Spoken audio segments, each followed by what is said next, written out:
ঘুরতে যাওয়ার কথা বলে লিওকে নিয়ে চলে গেলাম ভেটের কাছে। আর সেখানে যেই লিওকে একটা টুস করে ইনজেকশন পুশ করে দিল। আর আজকে লিও অনেকগুলো গিফট পেয়েছে। কি কি গিফট পেলো সবকিছুই শেয়ার করবো আপনাদের সাথে। Hello everyone, this is Kanisto and welcome to my daily blog.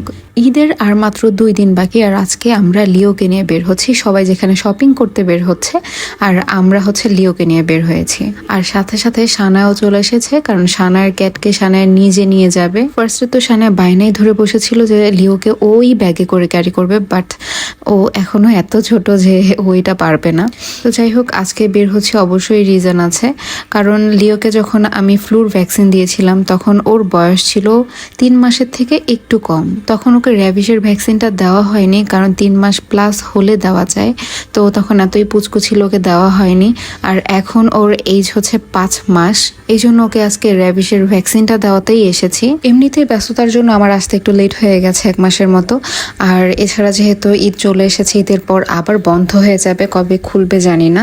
তো এই জন্য ভাবলাম যে আজকে ওয়েদারটা ভালো আছে, তো এখনই নিয়ে যাই। আর আমরা অলরেডি সাভার পেট কেড়ে চলে এসেছি। আসার আগে আমি ভাইকে ফোন দিয়েছিলাম, এসে থেকে ভাইয়া গেটেই দাঁড়িয়ে আছে।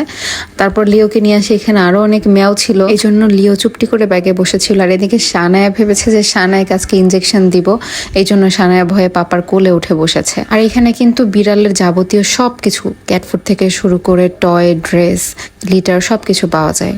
তো ভাই ওকে দেখেই বলছে এটা সেই পিচ্চিটা না?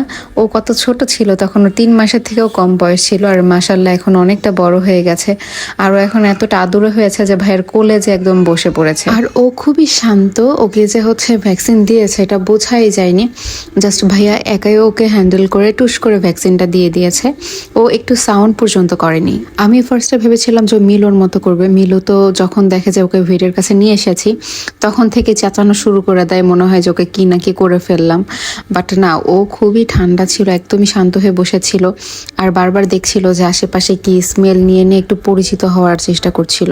এছাড়া ওকে ডিওয়ার্মিংও করাতে হবে, এই জন্য ওর ওজনটাও মেপে নিয়েছে। মাশাল্লাহ ও ভালোই হেলদি আছে।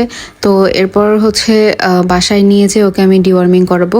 আর এখানে আসার পর সানার পাপা বলছিল যে ওর জন্য একটা বেল্ট নিয়ে যাই, কেমন হয়। মাঝে মাঝে তো ওকে বাইকে বসাতে হয় বা বাইরে বের হলে এটা হয়তো প্রয়োজন পড়বে। তারপর ভাবলাম যে আচ্ছা ঠিক আছে নিয়ে যাই। আর আমি ফার্স্টে চুজ করেছিলাম ব্লু কালার, বাট ওইটা ওর সাইজ অ্যাভেলেবেল ছিল না, এই জন্য রেড কালারটা নিচ্ছি। আর এছাড়াও যেহেতু হোয়াইট ক্যাট, ওর গায়ে এই কালারটাও ভালোই মানাচ্ছে। আর আমি ব্লুটা নিতে চেয়েছিলাম এই জন্য যে ও যেহেতু ছেলে ক্যাট আর ওর ব্যাগটাও ব্লু কালার, চাচ্ছিলাম যে ব্লু কালার হলে ভালো হতো, বাট সমস্যা নেই, এটাও ভালো লাগছে। আর আজকে কিন্তু লিওর লাকটা অনেক ভালো বলা যায়, কারণ ও আজকে ভ্যাকসিন দিতে এসে আজকে অনেক কিছু পেয়ে গেছে। মানে ফার্স্টেই তো ও ভ্যাকসিনটা দিয়ে তারপর